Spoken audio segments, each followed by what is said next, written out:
Assalamualaikum teman-teman. Hari ini kita akan membuat sambal pecel lele khas Lamongan. Sambal-sambal yang biasa dipakai orang-orang yang jual pecel lele di pinggir jalan.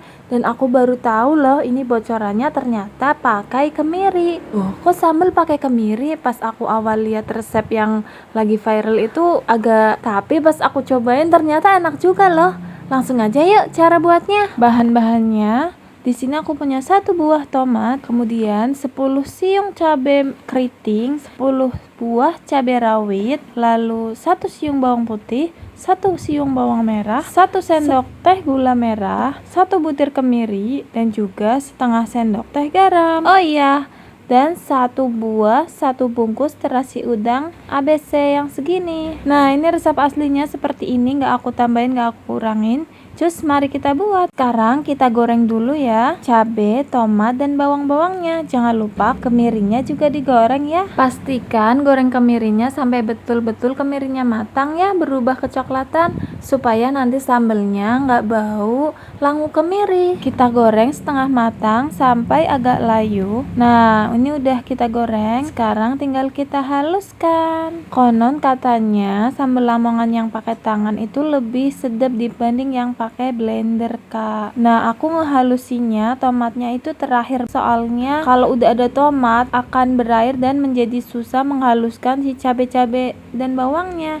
Jadi tomat terakhir. Nah, habis tomat baru nanti kita masukkan terasi. Nah, kalau tomatnya udah halus, sekarang kita masukkan garam, kemudian gula merah, dan juga terasi yang udah aku bakar nih. Tadi aku bakar di atas kompor ya, pakai garpu seperti ini. Sekarang kita haluskan lagi, pastikan semuanya tercampur merata.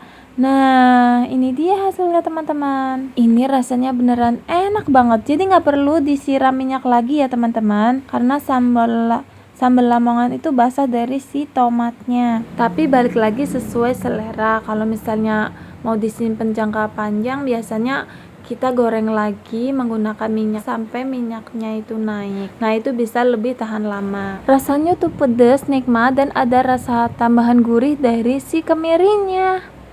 Ini aku cocol pakai timun itu sampai nggak berhenti teman-teman, beneran seenak itu. Ternyata enak juga ya sambal pakai kemiri. Tapi pastiin kemirinya udah benar-benar matang ya teman-teman, supaya rasanya tuh nggak aneh, nggak bau langu kemiri. Pokoknya kalian harus cobain resep ini ya. Kalau kalian sesuai resep yang aku bagikan, insya Allah nggak gagal deh. Kalau kalian rasa konten aku bermanfaat, jangan lupa subscribe agar aku semakin semangat berbagi resep makanan yang enak-enak lainnya.